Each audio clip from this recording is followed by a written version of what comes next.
nấp cái lão ta đấy nấp nấp cái lão đó kiểu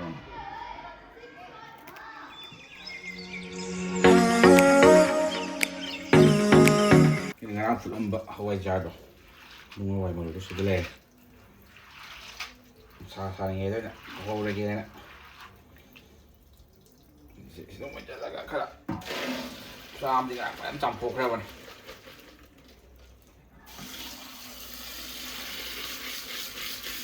làm cái dòng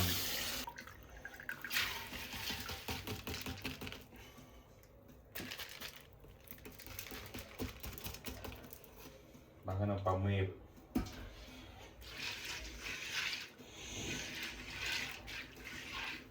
xin khởi chưa là đó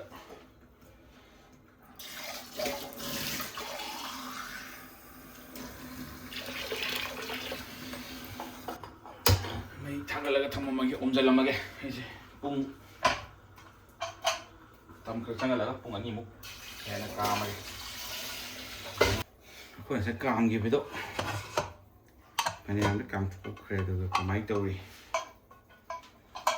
이제 nó bắt đầu sờ lại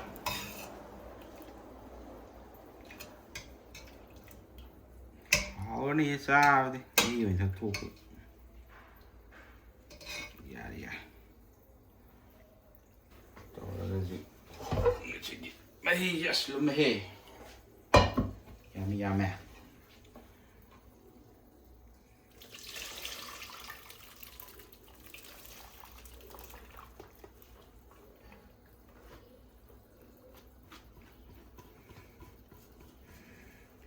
이거 좀 전에 아까 가져올게 좀 덜어가 너도 먹어 bây giờ ngáo chủng gần rác trong trong tung được cái gì nó quá rồi đó mà có được gì thôi khi có cái gì mà nó bị mà ra gì rồi đó dần đó hỏi cha cái làm lại xem bên đây lú màn quan lú đờ bên này सा सारक तक कभी खंग है साबो जो पुदी हम कन सारे बने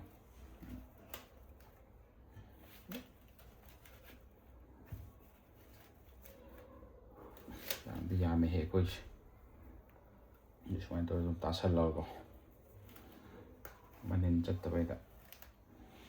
हवाई जहाज बना के तो ले रहे थे हवाई जहाज बना तो यार हवाई जहाज बना एक कमी ना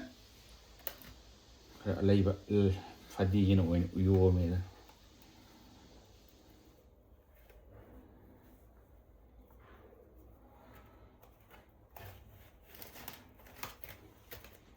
tôi học chơi lần đi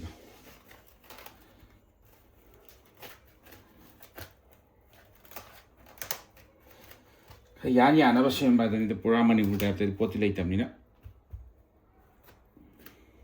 sẽ lấy tôi phải chỉ kho bớt lấy đá bớt của mẹ ẩm kho thế là mang ăn rồi cái thầm mình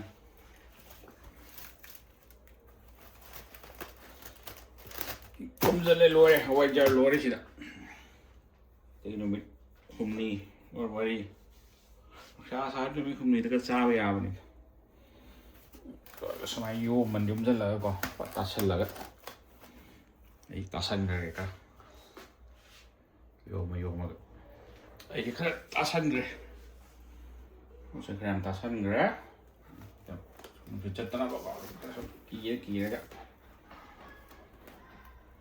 đúng rồiแต่พอผมจะยอมการจอก็จะเป็นไปครับดูนะมันจะครับพลักตาย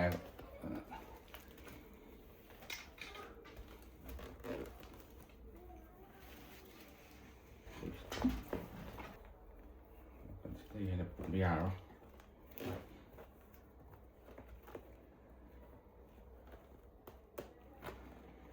นี่ผมนี่ก็มาดีงานนี่मुझे चट्टे हुए दा नोंग सादा हौधारे लोरे नोंगी money mà tôi ta khăn cả bánh tôi gì này ta đúng tôi đó ta một cho mà đi tàu này ก็สมัยตอนนั้นก็นุ่มหุ่มนีมาดีนุ่งชาแล้วเผากระเต้าเนี่ยสิเป็นนุ่งชาสามันได้แต่นุ่มหุ่มนีมาดีนี่เลยมันนี่หุ่มนีนุ่งชาเราจะแบ่งรถมั่งวันนี้นุ่งชาแล้วสมัยเผาตัวก็ไก่จกไปอะไรนี่หุ่มนีมาดีนี่เผามันเอาเงินนำมาก็ไก่ทัวกันกับมันตัววิ่งเลยsiapa yang nahan loan gitu mau wajar dong, sih demi kan, mari dah mengarah, suruh mana? Mangani sudah. Nungsa tu sah, tapi hek loan menunggu lagi nungsa mut kiu lagi, nasi kau sah. Mut kiu lagi. Nungsa hek mut kiu lagi, kerana tahu ya, ini kiu, tahu dia macam saya kan, ni mana? Tak buta berapa? Tak bam di pok ni, ai boram macam tu udah dia mengarah. เขาแมวได้ตัดเขาแมวเท่าไรก็ตัดตัวหมดมันใช่กี่เขาแมวใช่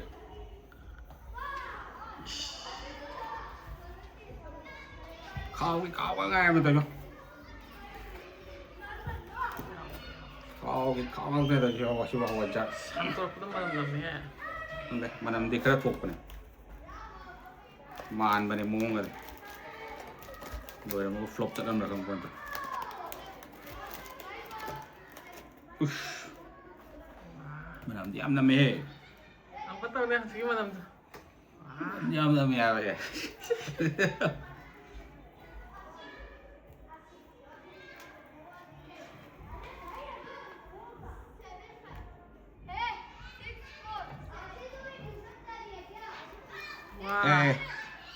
อาจจะเคยต้องโตไปเลยด้วยนะ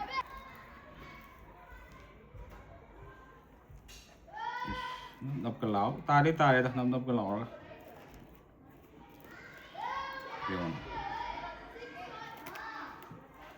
มึงชาสินะก็ต้องพักตายอยู่ป่ะอาการมือจานน่ะวันนี้ก็ชุกเกสโต้เลยท่ะคุยจะกวนมันเด้อฮับเซนกันนี่เกสโต้ทัวร์ก็ที่รับจะเลิกยังก่อน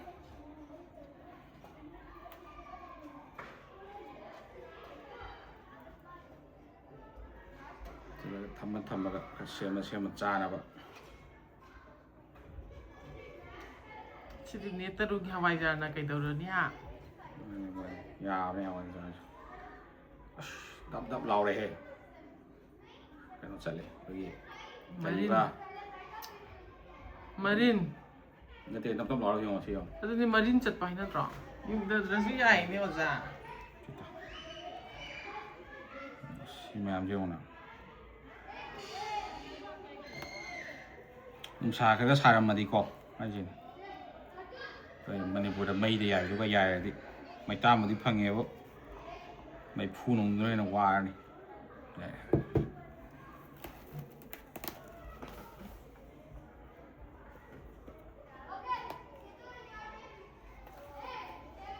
ยามันล้วนมาไว้จ่าตัวนี้เลยไหนโคชุบมันในบุกิแต่คนที่ช่วยแต่พังมันน่าจะมีนะก่อนฮาวายจะมาหน้ากันต่อมันหน้ากับตัวเล็กแต่ชิ้นยานะวะลาลงไกลกาตัวตัวบิดล้างเหี้ยล้างแบบนี้ผมตาบุกล้างกันได้ไหมพี่มันทำที่รวยที่ฮาวายจะกินดีไปใช่ไหมแต่โมซาโนนำไม่ง่ายเลย